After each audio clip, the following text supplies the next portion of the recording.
Hello friend. तो जैसा कि आप सभी जानते हैं कि हम लोग का एक सीरीज स्टार्ट हुआ है जिसका नाम है 40 नंबर का समापन सीरीज। और इस सीरीज में हम लोग जुड़कर सोशल साइंस का ऑब्जेक्टिव क्वेश्चन का तैयारी कर रहे हैं। तो आप लोग अभी तक इसका पहला क्लास नहीं किए हैं तो आप लोग जाकर देख सकते हैं, प्लेलिस्ट इसका बना हुआ है और इसके डिस्क्रिप्शन में भी इसका लिंक डाल दिया गया है।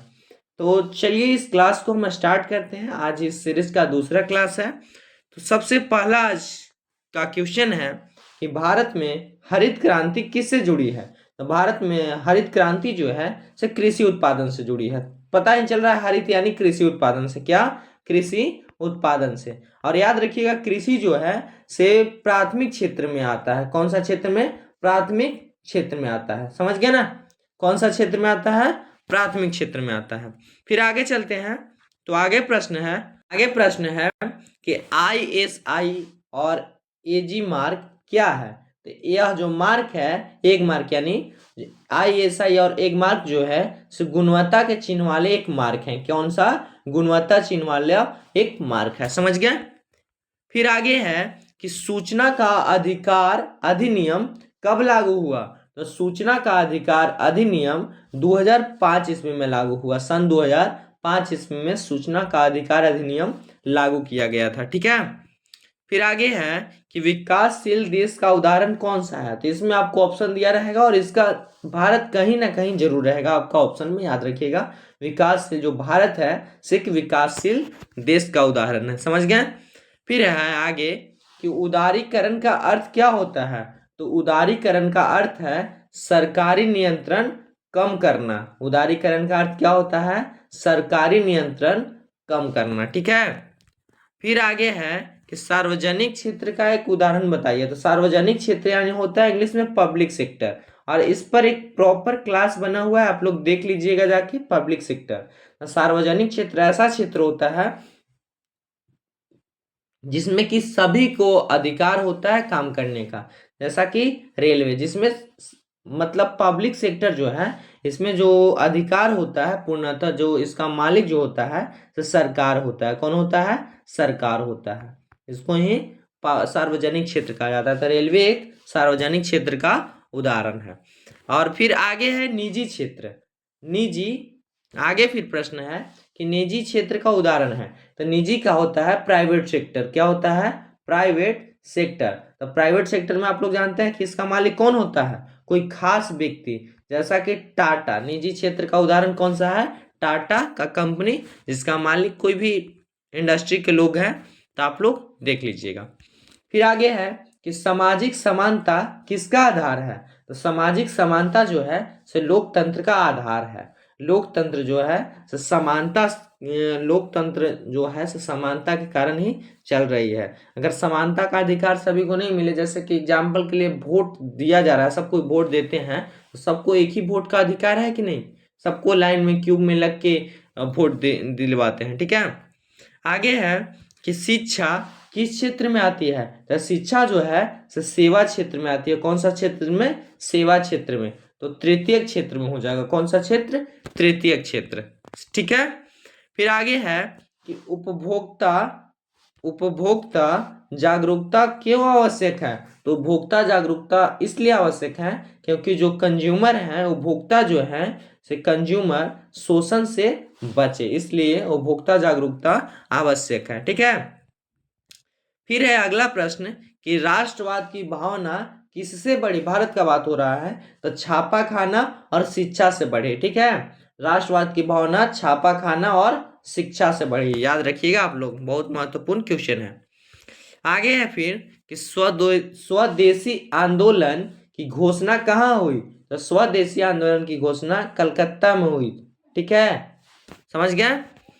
फिर आगे प्रश्न है कि भगत सिंह, सुखदेव और राजगुरु को फांसी कब दी गई। तो भगत सिंह, सुखदेव और राजगुरु को फांसी सन 1931 में दी गई थी। कब दी गई थी? 1931 में दी गई थी। और 1931 में क्या हुआ था? गांधी इरविन समझौता हुआ था। पूछेगा आपसे कि गांधी इरविन समझौता कब हुआ था। तो 1931 में हुआ था। और उन तीनों को, भगत सिंह, सुखदेव और राजगुरु को भी फांसी 1931 में मिली थी, याद रखिएगा। ठीक है। फिर है कि बोस्टन टी पार्टी किससे संबंधित है? तो बोस्टन टी पार्टी की जो घटना है से अमेरिका के स्वतंत्रता से संबंधित है। ठीक है, फिर आगे है कि द्वितीय विश्व युद्ध कब हुआ? तो द्वितीय विश्व युद्ध 1939 से 1945 तक हुआ था। कब हुआ था? 1939 से 1945 तक हुआ था। फिर है कि युवा इटली, या यहीं पर पूछा जाएगा कि यंग इटली, युवा इटली की जगह पर पूछ सकता है आपसे यंग इटली की को किसने बनाया? तो यंग इटली या युवा इटली को मेजनी बनाया था। कौन बनाया था? मेजनी बनाया था। और भी पूछे आपसे कि यंग यूरोप की स्थापना, चाहे युवा यूरोप की स्थापना कौन किया था?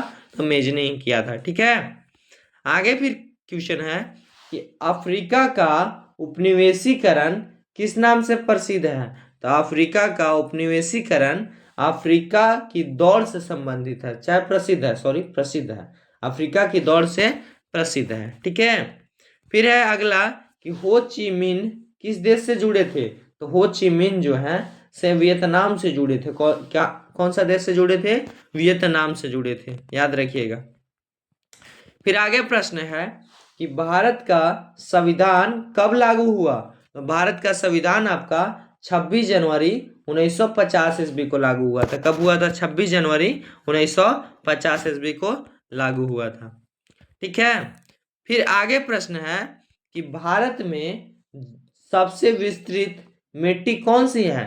तो भारत में सबसे विस्तृत मिट्टी जलोढ़ मिट्टी है। कौन सा मिट्टी है? जलोढ़ मिट्टी है। ठीक है, फिर है आगे कि झूम खेती यानी झूम की खेती कहाँ की जाती है?